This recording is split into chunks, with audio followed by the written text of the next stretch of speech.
자, 오늘도 헬머스 임경빈 작가 함께합니다. 어서 오세요. 안녕하세요. 예, 오늘은 국회 개원 네. 얘기부터 해야겠죠? 좀 전에 오프닝에서 말씀해 주신 것처럼 22대 국회가 사상 최초로 야당만 참석한 채로 단독 예. 개원을 하는 식으로 이제 시작을 했습니다.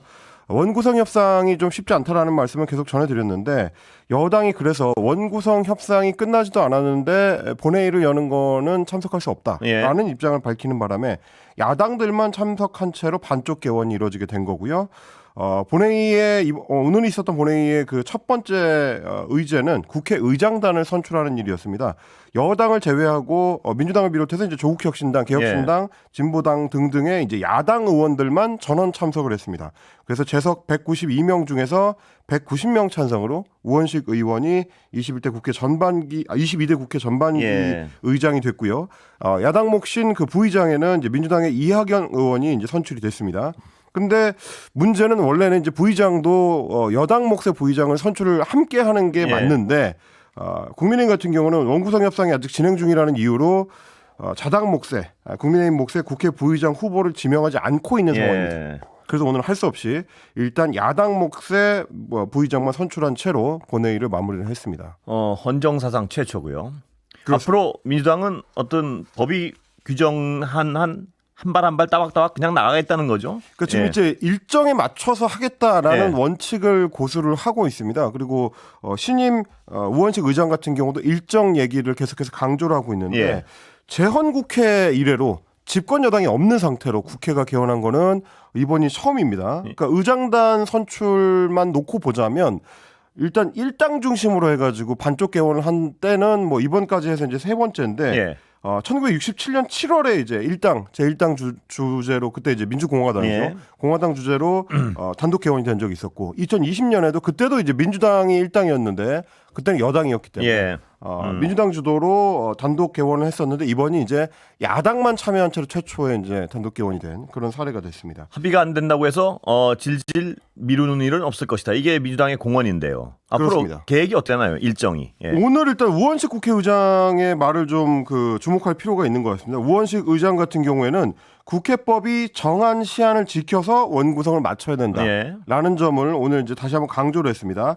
남은 기간 동안 이게 7일이 원래 이제 원구성 협상을 위한 이제 시한인데 내일 모레잖아요. 금방 이제 마무리를 해야 되는 건데 밤을 새서라도 밤샘을 하는 한이 있더라도 국회법이 정한 기한까지 6월 7일 자정까지 상임위원장의 선임안을 마련을 해달라라고 당부를 해놓은 상태입니다. 근데 이게 문제가 뭐냐면 상임위원장하고 상임위원을 함께 마무리를 해야지만 이게 원구성이 끝나는 건데 민주당은 상임위원장 후보나 이제 상임위원들도 배치를 마무리한 상태인데 국민의힘 같은 경우 지금 상임위원들의 배치도 발표를 못하고 있는 상태입니다. 일단 부의장 후보도 선출을 못했고 상임위원장 후보도 당연히 어느 상임위를 맡을지 아직 모르기 때문에 그것도 이제 정리를 못했고 상임위원들도 배치를 어디로 할지 마무리하지 못하는 그런 상태이기 때문에 우원식 의장이 요구하는 것처럼 6월 7일 자정까지 이걸 마무리할 수 있겠냐. 여기에 대해서는 뭐 국회 내에서도 그리고 뭐 취재를 하고 있는 취재 기자들 사이에서도 회의적인 의견들이 이제 주류인 것 같습니다. 그러면은 만약 여당의 어떤 의원들이 구성이 안 되면요. 못 하는 건가요? 민주당 단독으로는? 그러니까 지금 이제 민주당에서는 크게 두 가지 안을 놓고 추진을 하고 있는데 우선은 7일까지 원구성 협상이 마무리가 안 되면 다음 주인 이제 13일에 일단 민주당이 주도하는 방식으로 일부 상임위원장을 선임을 한다. 거기에는 뭐 법사위원장이라든지 운영위원장이라든지 과방위원장이라든지 이런 이제 일부 민주당에서 이제 주력하고 있는 주요 상임위원장들을 먼저 따로 선임을 하고 20일에 최종적으로 국민의힘이 응하지 않으면 그때는 나머지 상임위원장들까지 포괄해서 18개 상임위원장을 전부 선임하는 거를 민주당 단독으로 추진한다. 뭐 이런 계획까지도 이제 갖고 있는 걸로 알고 있는데 일단은 7일까지 최대한 상임위원장 협상을 해보는 걸로 지금 계획은 잡고 있습니다. 그래서 민주당 원내 지도부에서는 일각에서 8일 그러니까 협상 시한이 7일이니까 예. 8일이 토요일인데 토요일이라도 본회의를 열어가지고 상임위원장 선임을 해야 된다는 의견이 나온 걸로 이제 아까 오후에는 이제 일부 보도가 나왔습니다. 예. 근데 이제 민주당 쪽에서 그 보도 내용에 대해서는 이제 부정을 했고요. 어쨌든 시한을 맞춰서 상임위원장 선출한다는 데에 대해서 이제 원내 지도부가 강조를 한 것이지 8일에 토요일에 굳이 본회의를 따로 열어가지고 전격적으로 하겠다라는 입장을 밝힌 적은 없다. 뭐 이렇게 또 해명을 하기도 했습니다. 그럼 지금 미뤄 짐작할 수 있는 거는요. 20일쯤에 그렇습니다. 민주당 단독으로 18개 상임위를 다 가져간다. 이런 어떤 시나리오가 가장 어떤 지금 현재로서는 여당의 어떤 스탠스를 감안했을 땐 비슷한 어떤 전략이 되지 않을까요? 어떻습니까? 국민의힘에서 계속 그 상임위원장 세 자리, 예. 특히 이제 법사위원장이랑 운영위원장 자리 같은 경우는 우리가 이제 가져가야 된다라는 점을 이제 확고하게 가지고 있기 때문에 그 원칙 하에서는 협상이 좀 이루어지기 좀 어려울 것 같고요. 오늘 저 황교안 비대위원장 같은 경우는 그래서 그 부분을 좀 강조를 했습니다. 예. 민주당을 향해서 이렇게 입법 독재가 계속 진행되면 어쩔 수 없이 앞으로 수백 건의 거부권이 행사될 수가 있다라고 예. 경고를 했는데 지난번에 이제 초선 의원들 연찬회를 할 때 그때 윤석열 대통령이 대통령으로서의 권한 그러니까 이제 거부권을 적극적으로 협상에 활용을 해라라고 이 초선 의원들한테 강조한 적이 있는데 그걸 사실상 받아서 지금 이제 여당 비대위원장이 그 부분을 강조를 한 겁니다. 그래서 법사위원장과 국회의장을 같은 당에서 할 때는 국회의 균형과 견제가 무너지게 된다. 예.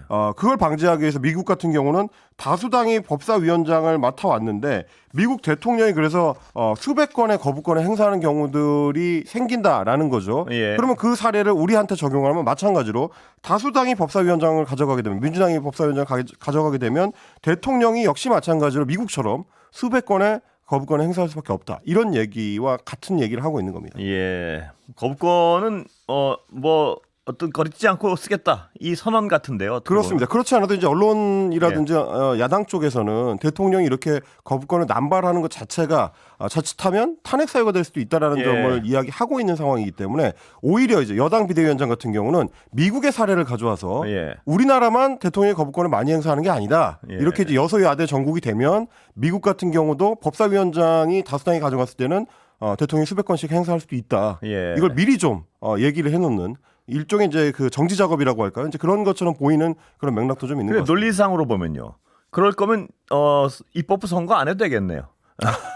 무슨 얘기냐면 야당에다 그냥 입법권을 주고 대통령이 마음에 안 들면 거부권 행사하면 되는 거 아니에요. 그럼 국민들이 그 돈 들이고 시간 들여서 뭐하러 선거합니까? 뭐 그 부분에 대해서는 사실은 뭐 여러 학자들이라든지 신문에 이제 기고를 하고 있는 전문가들도 우리 이제 헌법적인 어떤 원칙에 따르자면 대통령이 본인의 단순히 마음에 들지 않는다 혹은 본인의 어떤 정치적 신념에 맞지 않는다는 이유로 거부권을 행사하는 거는 헌법 정신에 위배될 수 있다. 이 점을 또 강조를 하고 있기 때문에 우리의 사례와 미국의 사례가 등치시킬 수 있는 방식은 아니거든요. 이제 그 부분은 조금 여당에서도 유념할 필요는 있는 것 같습니다.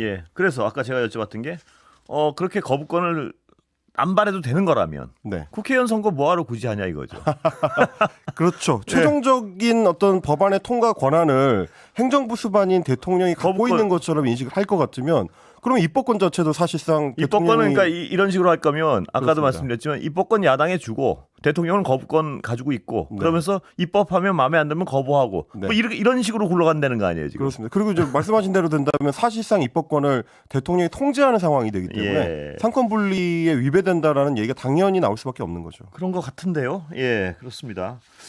자, 한동훈 위원장 얘기는 잊혀질만 하면 한 번씩 그 여당 지도부 얘기에 나오는데 지금은 어디까지 정리됐습니까? 뭐 최근의 행보를 봐서는 한동훈 비대위원장이 다음 전당대회 7월 25일에 예정돼 있는 여당 전당대회에 출마할 가능성이 높다. 뭐 이렇게 이제 여당 내에서는 보고 있는 것 같은데요. 다만 한동훈 비대위원장이 출마할 경우에는 당선 가능성이 상당히 높다고 또 평가가 되고 있기 때문에 여당 내에서 그걸 둘러싸고 좀 여러 고심들이 있는 것 같습니다. 그러다 보니까 새로 열리게 될 전당대회의 룰을 어떻게 설정을 할 것이냐. 그렇게 해서 만들어지는 지도부의 시스템을 어떻게 갖출 것이냐에 대해서는 여당 내에서 좀 갑론을박이 있는데 예. 오늘 이제 황우여 비대위원장한테서 좀 새로운 얘기가 나왔습니다. 지금까지 이제 우리 국민들이 접해보지 못했던 방식인데 예. 일종의 하이브리드 선출 방식. 아, 그건 또 뭔가요? 그러니까 복합적인 방식으로 좀 예. 속된 말로 하면 이제 짬뽕을 시켜서 이게 집단 지도 체제하고 단일 지도 체제의 장점만 취하자라는 취지로 지금 이제 황우여 비대위원장이 제안을 했다는 건데요. 오늘 원외 당협위원장들하고 이제 간담회가 있었는데 거기서 이제 의견을 물어봤다는 겁니다. 2인 지도 체제라는 방식을 이제 거론을 했는데 그게 뭐냐면 당대표 선거에 출마한 사람들을 이제 표를 득표한 순서대로 쭉 배열을 해서 1등을 한 사람은 당대표가 되고 2등을 한 사람은 수석 최고위원이 되는 방식으로. 그래서 2명의 사실상의 지도부를 선발하는 방식으로 전당대회를 치르면 어떻겠느냐라는 게 되는 겁니다. 그러면 당대표 선거에서 지더라도 최소한 당대표에 거의 버금가는 수준의 권한을 행사할 수 있는 수석 최고위원이 된다라는 건데 여기에 대해서 황우여 비대위원장 같은 경우는 이제 이유로 이렇게 들었다는 거예요. 극단적으로 지금 본인도 국민의힘에서 6번째 비대위원장인데 극단적으로는 당대표가 또 몇 달 만에 그만뒀을 때 그거를 안전장치로 막아줄 수 있는 장치가 없다. 그래서 수석 최고위원을 두게 되면 부통령처럼 일종의 이제 안전장치 역할을 할 수 있는 거 아니겠느냐. 그래서 그 전당대회에서 2등한테 수석 최고위원을 주는 것도 하나의 방법이다라는 얘기를 꺼냈다는 겁니다. 자, 이게 뭘 하자는 건지는 알겠는데요. 왜 그렇습니까? 뭐냐면 자, 한동훈 전 비대위원장이 당대표가 돼서 혼자 정권을 갖는 거는 싫다. 뭐 이 뜻입니까? 지금의 이제 방식을 여야를 막론하고 지금의 방식은 이제 단일 지도 체제라고 하는데 당 대표를 뽑는 선거 경선하고 최고위원을 뽑는 경선을 분리를 해놓죠. 그러다 보니까 발생하는 문제가 내부에서 이제 문제 제기하는 분들은 뭐라고 하냐면 당 대표가 너무 독주하기가 쉬운 구조다. 최고위원이 분리 선출이 되기 때문에 최고위원의 권한 자체가 당 대표에 비해서 현저하게 낮고 그러다 보니까 어떤 분들은 최고위원이 아니고 최저위원이다. 권한이 최저다라는 얘기를 할 정도이기 때문에 그러려면 당대표한테 권한이 집중되지 않도록 집단 지도체제 그러니까 경선 자체를 하나로 통으로 치러가지고 1등은 당대표로 하고 2등부터 뭐 5등까지는 최고위원하고 이런 방식을 도입하자라는 얘기도 있었는데 그렇게 또 집단 지도체제를 하게 되면 당대표에 버금가는 최고위원들이 너무 많이 생긴다. 대표적인 경우가 이제 2015년 16년 무렵에 그 당시 이제 새누리당의 집단 지도체제입니다. 당대표는 김무성 대표였지만 최고위원 수석 최고위원이 서청원 의원이었고요. 김태호 의원이 또 이제 최고위원이었고 이렇게 쟁쟁한 대선 후보급의 혹은 뭐 대통령의 직접적인 지시를 받는 걸로 이제 추정이 되는 그런 최고위원들이 막강한 권한을 행사하다 보니까 당이 뭔가 일사불란하게 좀 작동을 못했다. 이런 문제 제기들이 있었거든요. 아까 제가 어떻게 하자는 건 알겠는데 왜란 어떤 질문을 한 이유가요. 한동훈 전 비대위원장이 당대표가 될 것 같으니까 이런 얘기가 나온단 말입니다. 그래서 오늘 이제 간담회에 참석을 했었던 원외 당협위원장들이 이제 그 말씀을 하는 겁니다. 1인이 독주하는 시스템으로 당대표 한동훈이 독주하는 시스템으로 가지 않도록 막기 위해서 수석 최고위원이라는 이제 안전장치를 두려고 하는 거 아니냐. 그래서 집단 지도 체제로 산만하게 가지 않으면서도 동시에 서로 견제할 수 있도록 이제 시스템을 맞추려고 하는 거 아니냐. 뭐 이런 얘기가 지금 이제 그러면 이게 저렇게도 겁니다. 해석할 수 있는 건가요? 뭐냐면 대통령실과 한동훈 비대위원장은 이미 사이가 좀 멀어졌고 그걸 기정사실로 하고 당대표로 한동훈 전 비대위원장이 되더라도 대통령실의 입김이 작용할 수 있는 수석 부대표를 만들겠다. 뭐 이런 의도로 해석해도 되나요? 그렇습니다. 사실 이제 여당 내에서도 그 부분을 공공연하게 얘기를 하고 있는데 전당대회 선출 룰을 어떤 방식으로 하든 지금의 당원 100% 룰로 하든 혹은 당원 70%의 여론조사 30%를 도입을 하든 어떤 방식으로 해도 한동훈 비대위원장이 출마만 하면 막을 수가 없다. 그러면 이제 다른 안전장치가 필요한 거 아니냐라는 게 지금 친윤계 내부의 고민이고요. 그 고민 중에 일부를 지금 이제 황우여 비대위원장이 반영한 거 아니냐라는 얘기도 있습니다. 근데 다만 이렇게 하더라도 결국 한동훈 비대위원장이 당대표가 되는 거를 용인하겠다라는 얘기가 되는 거기 때문에 그걸 과연 친윤계나 혹은 대통령실에서 받아들일 수 있겠느냐. 그런 어떤 문제 제기도 여전히 있는 상황입니다. 대통령실에서 노골적으로 만약 한동훈 당신은 안 돼라고 선언할 가능성은 아직은 없죠. 지금 상황에서는. 아직은 없는 이유가 실익이 없다라는 평가가 많습니다. 그렇게 해도 당선을 막을 수 있을까라는 의문이 있기 때문에 그래서 예. 아직까지는 좀 용산 대통령실에서도 조심스러운 움직임을 보이고 있다는 평가입니다. 여러 가지 굴러가는 걸 보면 대통령실에서 마음에 안 들어하긴 되게 마음에 안 들어하는 것 같습니다. 한동훈 전 비대위원장을. 그건 뭐 공공연한 얘기인 것 같습니다. 그 사이가 다시 왜냐하면 제가 잠시 후에 그 여권과 대통령실 사정을 잘 아시는 그 서정욱 변호사 네. 모셔가지고 이 얘기를 자세히 한번 도저히 한동훈 불가론인지 네. 아니면 어디까지 용인 가능한 것인지 둘 사이는 돌아올 수 없는 강을 건넌 것인지 다시 돌아오고 있는지 한번 자세히 여쭤보고 다음에 헬맞게 말씀드리겠습니다. 네. 예. 자 그렇다면 여당이 일정은 나왔나요? 일단 7월 25일에 전당대회를 한다라는 일정은 이제 확정을 한 상태고요.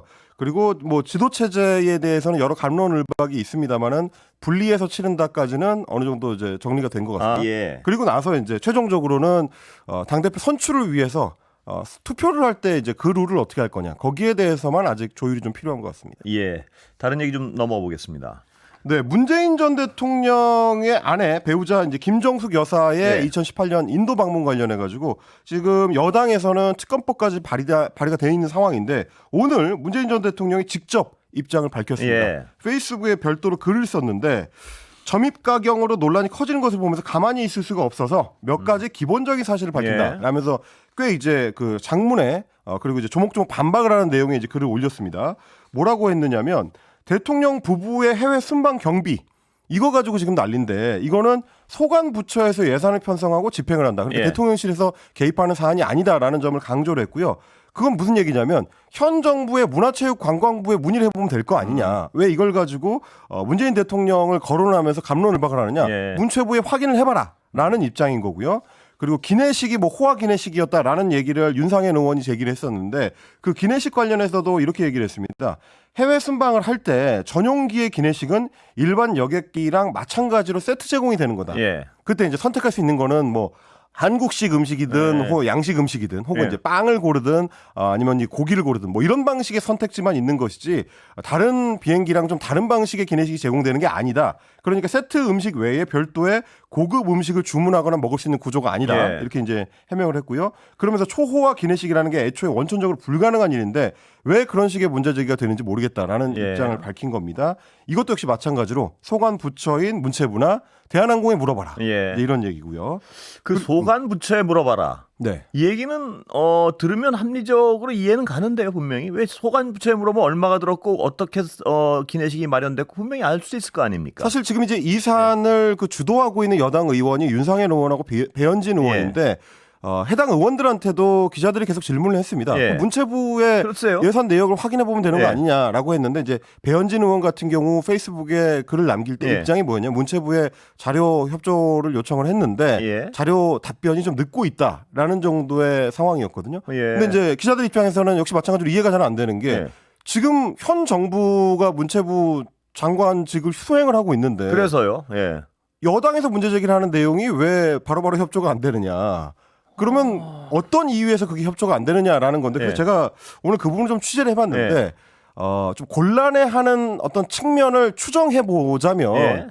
사실 항상 그 기내식이 그 전용기에서 제공될 때는 세팅이 뭐 그때그때 바뀌거나 이런 게 아니기 때문에 예. 정부 따라서 움직이는 게 아니기 때문에 만약에 문재인 정부 때의 기내식과 관련된 어떤 비용이라든지 예. 내역이 드러나게 되면 그게 자동으로 현 정부, 예. 윤석열 정부의 기내식과 또 연결되는 거고요. 예. 그럼 이제 거기에는 예산이 얼마가 소요됐느냐. 예. 실제로 비교해봤을 때 양자의 어떤 예산 사용에 있어서 차이가 있느냐. 근데 문제를 삼으려면 네. 당연히 그렇게 가야 되는 거 아닙니까? 뭐 이런 부분들이 예. 나올 거기 때문에 예. 그래서 문체부에서도 자료 제공을 하는 게 조금 쉽지 않은 것 아닌가라는 추정들은 좀 있습니다. 예.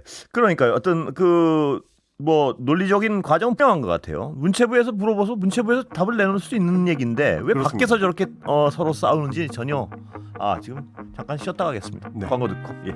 자, 문재인 전 대통령 얘기 잠깐 더 해볼까요? 예. 문재인 대통령 오늘 글 보면 이제 전체적으로 이제 원칙론에 관한 문제입니다. 예. 김정숙 여사의 이제 인도 순방 관련해서도 당사자는 원하지 않았는데 이게 등 떠밀리듯이 이제 가게 됐다라는 예. 점을 강조를 했습니다. 대통령이 참석할 수 없는 상황이었는데 그 당시에 이제 인도 측에서 거듭 고위급의 방문을 요청을 했었기 때문에 그래서 영부인이 방문할 수밖에 없었다. 그랬는데 이제 와서 이제 아내한테 초호화 기내식이니 뭐 버킷리스트 관광인이라면서 모욕하는 게 도대체 무슨 경우인지 모르겠다라고 이야기를 했고요.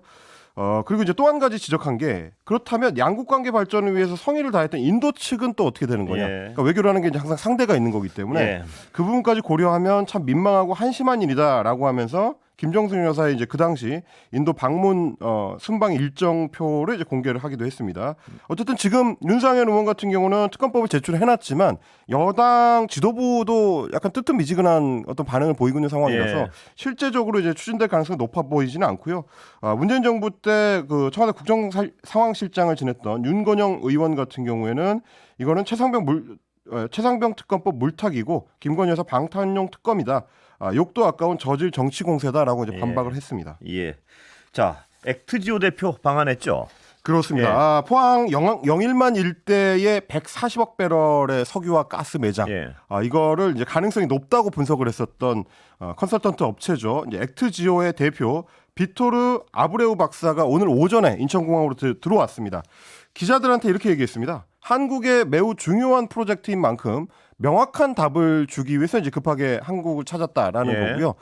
본인은 이제 한국 석유공사로부터 포항 영일만 일대의 매장 가능성을 평가해달라는 요청을 받았고 이미 성숙한 유전이었지만 이제 깊이 연구된 적이 없었기 때문에 새로운 데이터가 이제 더 많이 나왔다는 걸 확인하고 그에 따라서 이런 어떤 자문을 하게 된 거다. 추후에 더 많은 정보를 제공하겠다라고 이야기를 했습니다. 다만 이제 경제적 가치 부분에 대해서는 평가를 하긴 했지만 자세한 내용은 석유공사하고 이제 비밀 유지 계약이 돼 있어서 당장 이제 공개하기는 곤란하다라고 이제 답변을 했습니다. 저는 그 부분이 제일 이해가 안 가는데요. 그게 가장 핵심 아닌가요? 경제적 가치에 대한 얘기를 해줘야지 국민들이 어떤 납득을 할 수 있을 것 같은데요. 뭐 언제나 이제 석유 관련해서 매장량 추산을 하고 경제적 가치를 따질 때 중요한 게 얼마나 묻혀 있는지보다도 얼마나 깊이 묻혀 있어서 그걸 뽑아 올릴 때 비용이 그래서요. 충분히 이제 그 감당 가능한 수준이냐 아니냐. 그리고 실제로 이제 시추공을 뚫어서 들어가 봤을 때 그 안에 들어있는 석유의 양이 기대했던 만큼 있느냐 없느냐. 그래서요. 그럴 가능성이 어느 정도나 되느냐. 이건 이제 다 종합적으로 경제적 가치를 따지는 건데 아마 그 부분에 대해서 이제 기자회견을 하게 되면 기자들이 상당히 좀 자세하게 물어볼 것 같습니다. 석유공사가 오늘 밝힌 내용을 보니까 7일 내일 모레입니다. 아브레우 박사하고 이제 같이 공식 기자회견을 한다고 하니까 거기서 얼만큼 상세한 브리핑이 가능할지 그 내용이 이제 국민들한테 전달될 수 있을지 그걸 좀 따져봐야 되긴 할 것 같습니다. 어제 그 대통령이 발표할 때 삼성전자 몇 개 뭐 가치를 가졌다 이 발표를 했는데 시가총액의 5배라고 이제 장관이. 그런데 만약에 그게 있는지도 지금 가능성 면에서는 20% 정도라는 것이고요. 그게 있다고 쳐도 발굴 비용이 아까 잠깐 말씀하셨지만 삼성전자 6개의 어떤 시가총액의 비용이 들어간다. 이러면 파면 팔수록 손해 아니겠습니까? 비용이 그 정도가 들어가면은 그건 할 수 없는 거죠. 파면 팔수록 손해고요. 그렇기 때문에 경제성 분석이 가장 중요한 것인데 그 부분은 비밀 협약이 돼 있다. 이걸로 어떻게 설득을 할 수 있을까요? 잘 모르겠습니다. 뭐 그 부분에 대해서도 이제 석유공사에서 어떤 입장을 갖고 있을 거니까 뭐 7일 일단 기자회견을 좀 기다려 봐야 될 것 같긴 한데요. 일단 뭐 여러 이제 국제적인 어떤 그 평가 회사들도 이 부분에 대해서 관심을 좀 갖고 있는 것 같습니다. 그래서 이게 주식 시장에 굉장히 중요한 이슈였기 때문에 미국의 신용평가 기관이죠. 스탠더드 앤 푸어스 S&P에서 이번 발표에 대해서 별도의 보고서를 냈습니다. 그래서 이제 국내의 정유업계 전문가들을 비롯해서 아시아 쪽에 참여하고 있는 전문가들이 인터뷰한 내용이 이제 구성이 돼 있는데 뭐라고 돼 있냐면 엄격한 테스트와 막대한 재정 그리고 시간이 필요하다는 점을 들면서 업스트림이라고 하죠. 이제 원유와 가스 탐사 개발 뭐 시추 생산 단계 뭐 이런 것들 업스트림의 생산을 실현하기가 매우 어려울 걸로 전망이 된다. 굉장히 부정적인 전망이군요. 이렇게 진단했습니다. 여기까지 들어야겠습니다. 오늘 임경빈 작가였습니다. 감사합니다. 고맙습니다.